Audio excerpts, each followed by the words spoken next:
Hello, and welcome to a very special summer edition of PowerSchool with Adam. I'm reporting to you live from Canada here. This is exciting.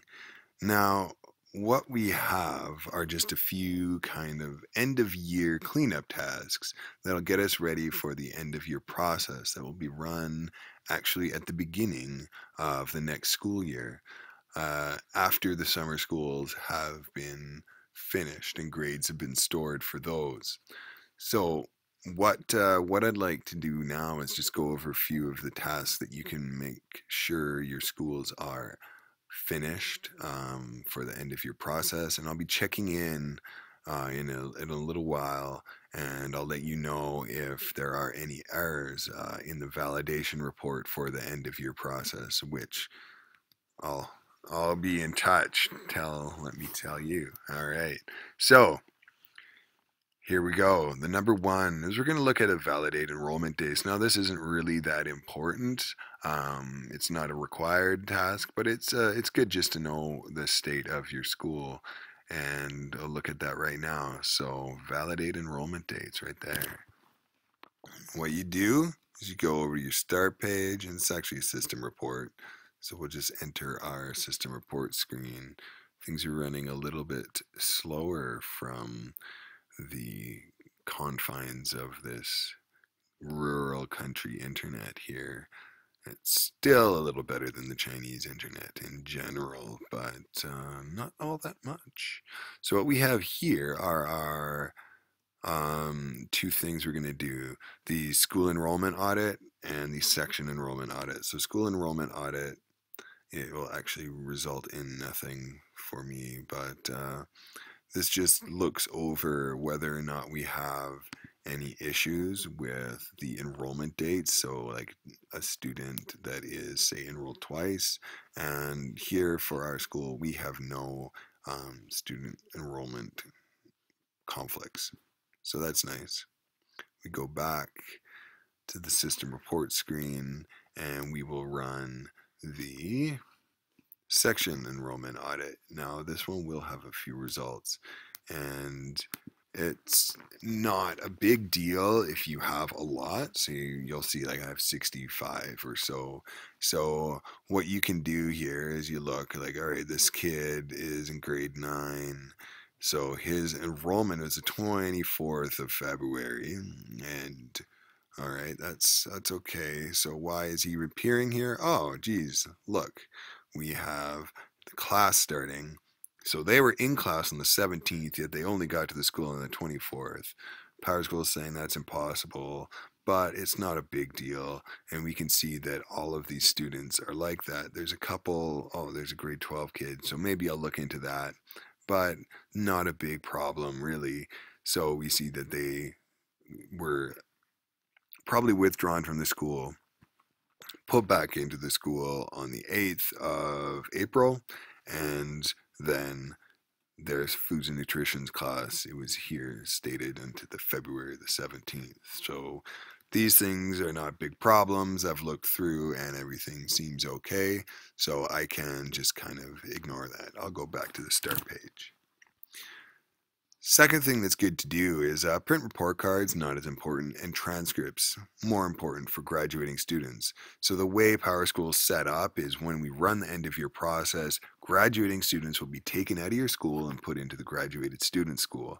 This graduated student school, its transcript will not look the way you want. It will not have your principal. It will not have your school name. It will be a generic Maple Leaf Education Systems transcript, and therefore it's good to have a PDF copy of all of your graduating students' transcripts that you can then search and go through there. So printing report cards for your graduated students, we can do it in a couple ways. One, we could select all grade 12 students, print the report. My current selection was made by doing this. So I said next, schedule next year grade equals 99. So that means that the students are going to be in grade 99 last year or next year, and that's the graduated class. So I search those kids, I get this, and I'm going to then print a transcript for them in the regular way. I print a transcript. All right, so years and terms. Now, this is in italics because it's quite important.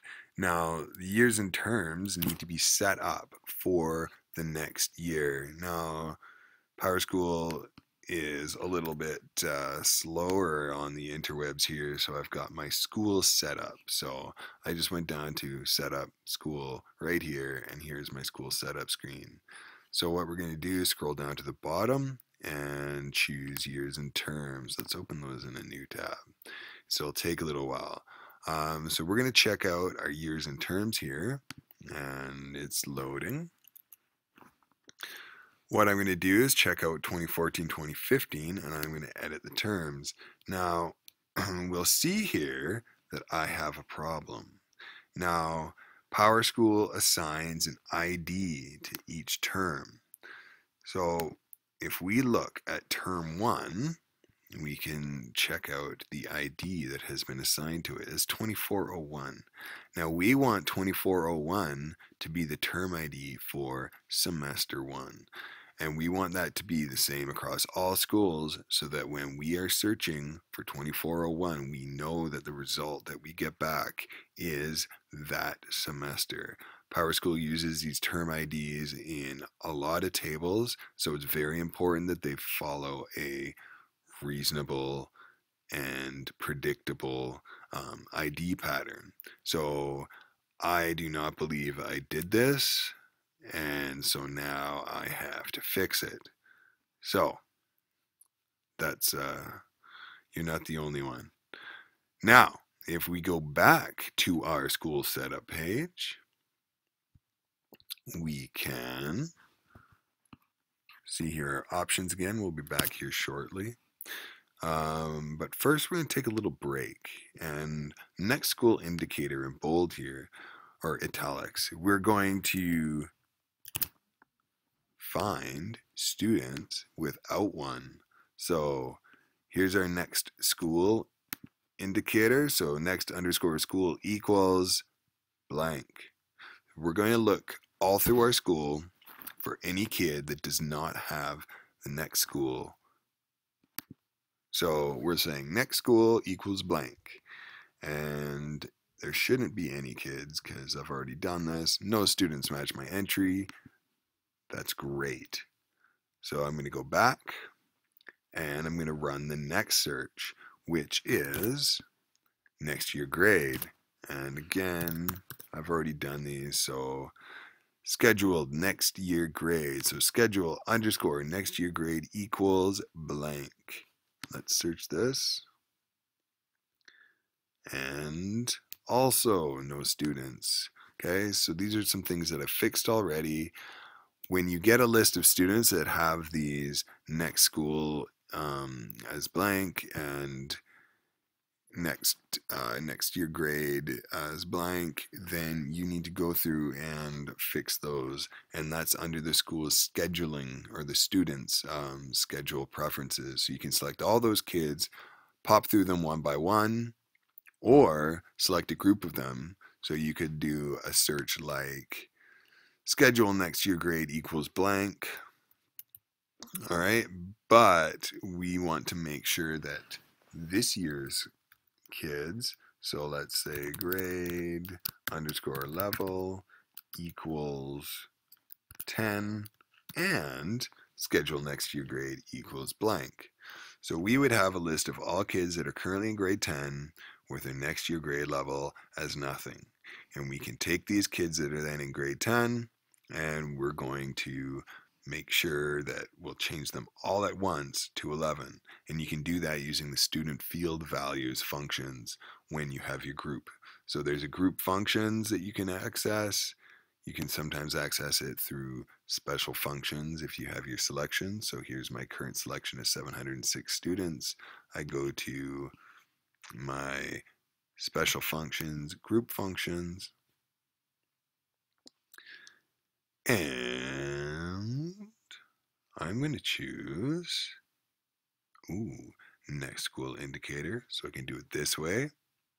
I could also do it by student field value.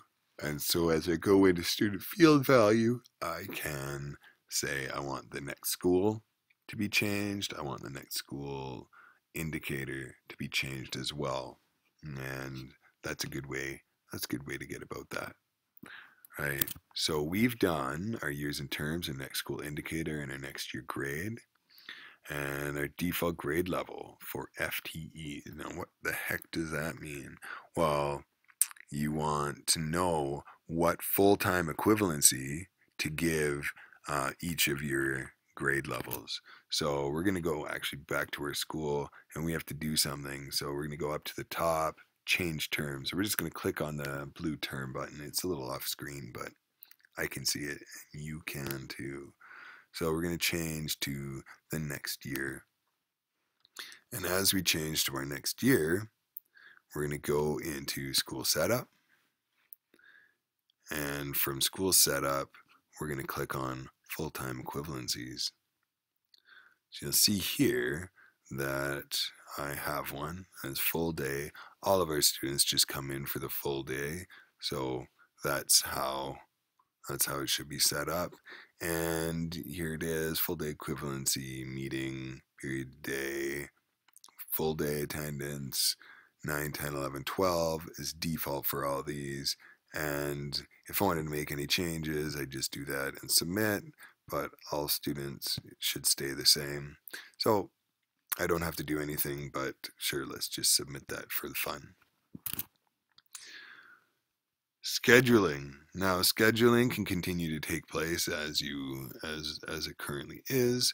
We will be having a bunch of grade 10 students, so new students coming into our school, and they will be needed to be scheduled, and you can put in their schedule requests just as you did anyone else.